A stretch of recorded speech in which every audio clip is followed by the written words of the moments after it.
कि सच्चाई छुप नहीं सकती बनावट के वसूलों से, खुशबू आ नहीं सकती कागज के फूलों से। ठीक इसी तरीके से अर्शी मोहतरमा को लगता है कि एक झूठा सा A4 साइज का पेपर लेकर उस पर कुछ भी प्रिंट आउट करवा कर लेकर आ जाऊंगी सारे बोस परिवार के सामने, और एन मौके पर शादी हो रही है झनक और अनिरुद्ध की, तो इस शादी को रोकना है तो क्यों ना एक झूठे प्रेगनेंसी रिपोर्ट का सहारा ली जाए। और इस प्रेगनेंसी के रिपोर्ट में भला किसी को क्या ही फर्क पड़ेगा, भला थोड़ी ना कोई पूछेगा कि अभी ही तुम्हारी प्रेगनेंसी की रिपोर्ट सामने क्यों आई है, कैसे आई है और कब आई है। अब ये सारी चीजों को अपन एक बार फिर से थोड़ा सा मैं डीपली आपके साथ डिस्कस करूं ना, टाइमिंग को लेकर कि प्रेगनेंसी की रिपोर्ट एटलीस्ट 6 सप्ताह के बाद, 1.5 महीने के बाद, या नॉर्मली एटलीस्ट 30-35 दिनों के बाद पता चलता है बेसिकली।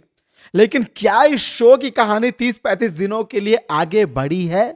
यह सबसे बड़ा पॉइंट है। आप पीछे के सारे एपिसोड्स उठा के देख लीजिए, एक दिन की कहानी, अगले दिन की कहानी, श्राद्ध, मर्डर, कोर्ट केस, जो भी चीजें घटी थी सारी चीजें ना 10-15 दिनों के अंदर की चीजें थी। और इसी के बीच में जब झनक गई थी तो हमारा अनिरुद्ध झनक सोचकर अर्शी के करीब आया था। और ये सारी चीजें ना बहुत ज्यादा लंबे समय से नहीं हुई है। चलो ये भी मान लेते कि इन्होंने टाइम को इग्नोर कर दिया, कोई बात नहीं, हमें क्या ही करना है, हम कौन से शो में लॉजिक ढूंढ रहे हैं, क्योंकि ये पूरा शो ही लॉजिकल है।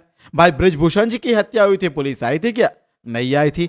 अभी तक ब्रिजभूषण जी के मर्डर के बारे में, हत्या के बारे में कोई बातचीत हुई है क्या? नहीं हुई है।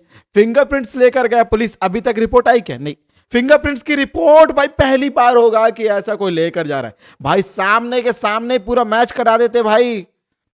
चलो कोई बात नहीं, ये भी चलो लेके गए, आई क्या? नहीं आई है। सृष्टि का भांडा फोड़ चुका है, अदालत अभी तक खुल रही है क्या? नहीं खुल रही है। तो इतने सारे इलॉजिकल फैक्ट्स होने के बाद यदि मैं लॉजिक ढूंढूं तो मैं खुद इलॉजिकल बंदा हो जाऊंगा ना।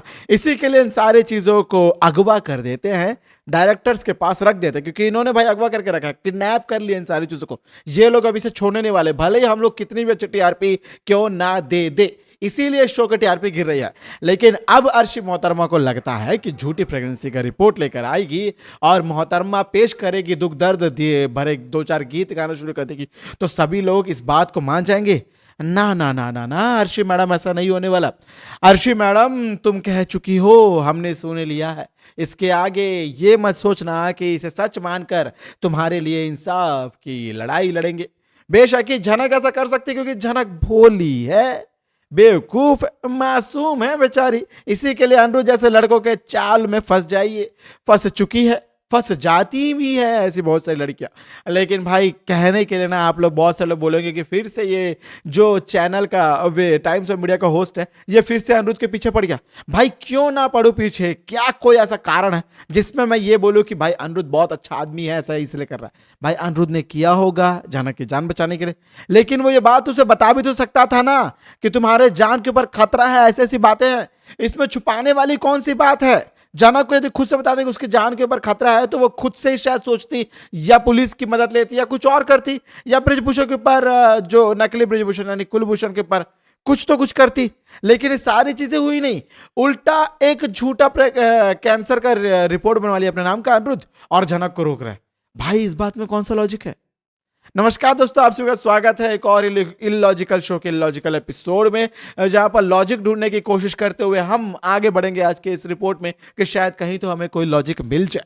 और दोस्तों मैं आपको यह भी बताना चाहता हूं कि बीते कुछ दिनों से मैं आपको अपडेट्स नहीं दे रहा था, क्योंकि मेरे कुछ कंटिन्यू एग्जाम्स हो चले थे, जिसके चलते मैं नहीं दे पा रहा था, क्योंकि आज भी मैं सरकारी नौकरी के पीछे ही पड़ा हुआ।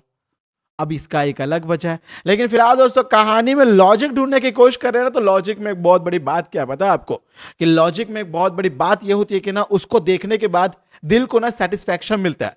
लेकिन इलॉजिकल चीजें देखती है ना, तो हमारी जो दिल की धड़कनें रुक जाती है कहीं पे, आधी अधूरी बातें ना दिमाग में घूमती रहती है। और ऐसा ही कुछ ये शो के प्रोड्यूसर मेकर्स कर रहे हैं, और इसी के लिए इनकी आधी अधूरी टीआरपी भी आई है 1.8।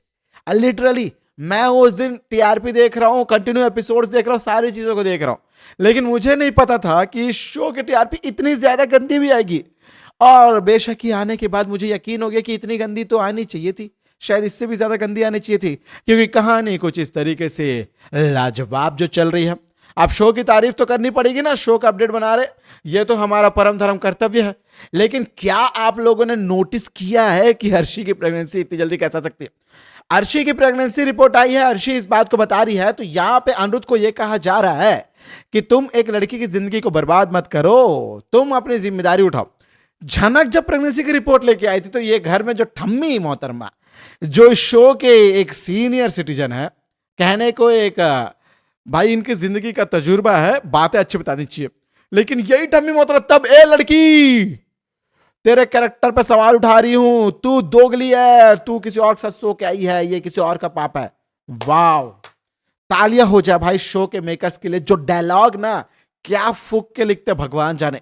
या छोड़ो, ज्यादा पर्सनल हो जाएगा, लेकिन मैं इतना जरूर कह सकता हूं कि शो के डायलॉग्स, शो की कहानी को ये लोग पीछे रिवाइव करके देखते नहीं है भाई। कभी पीछे का ना बैक ब्लेक बटन, रिवाइंड जो बोलते हैं, रिवाइंड पीछे थोड़ा देख लिया करो कि तुम लोगों ने कहानी क्या बना के रखी है।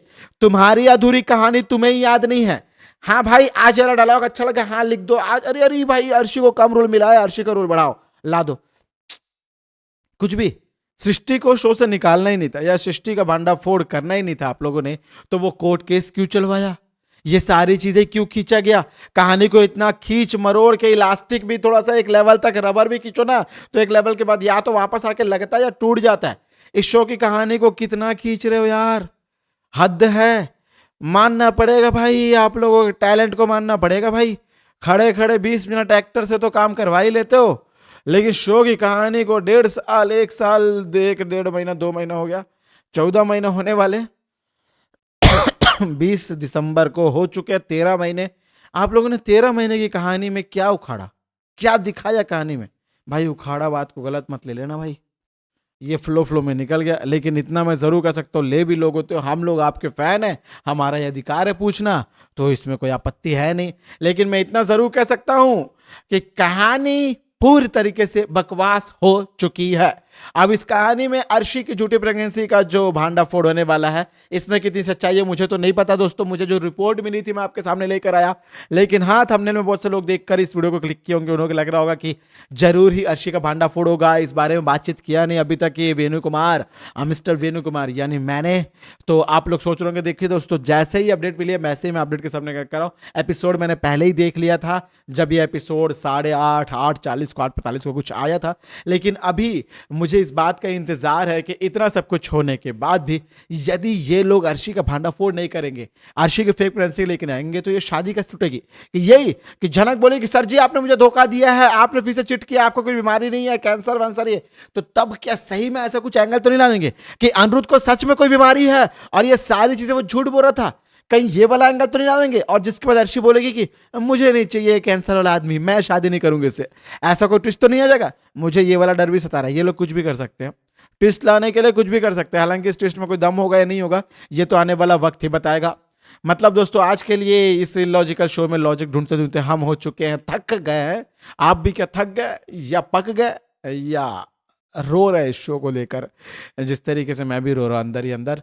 क्या ऐसा कुछ आप भी फील कर रहे हैं? कमेंट जरूर बताइएगा। और इस कहानी से, इस शो से क्या आप अभी भी जुड़े रहना चाहते हैं? क्योंकि लिटरली मैं तो फेड अप हो चुका, मेरे को अभी ताकत नहीं आ रही शो के अपडेट्स बनाने के लिए। फिर भी मैं कोशिश करूंगा कि शो की कहानी थोड़ी ठीक हो जाए, वापस मैं आप लोग के लिए अपडेट लेकर आता रहूं। लेकिन फिलहाल मैं इतना जरूर कर सकता हूं, इस शो ने ना मेरे इंटरेस्ट की धज्जियां उड़ा के रखी है।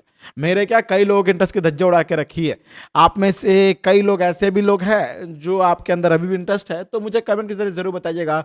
और क्या आप लोग अभी भी झनक के शो को देखना चाहते हैं? कमेंट के जरिए जरूर बताइएगा और जुड़े रहिएगा आपका अपना चैनल टाइम्स ऑफ मीडिया के साथ। दोस्तों, मैं आपका अपना होस्ट मिस्टर वेणु कुमार, यानी आपका अपना वेणु कुमार, आपका प्रिय वेणु कुमार। मिलूंगा झनक से जुड़े एक और बड़े ताजे तरीन अपडेट में, यदि कोई बड़ा अपडेट हुआ तो बेशक ही। और तब तक दोस्तों, आप सभी लोग देखते रहे झनक को स्टार प्लस पर और any time Disney plus Hotstar पर, और पाते रहे इसके सारे अपडेट्स को टाइम्स ऑफ मीडिया पर। बाय बाय, टेक केयर, जय हिंद, जय भारत।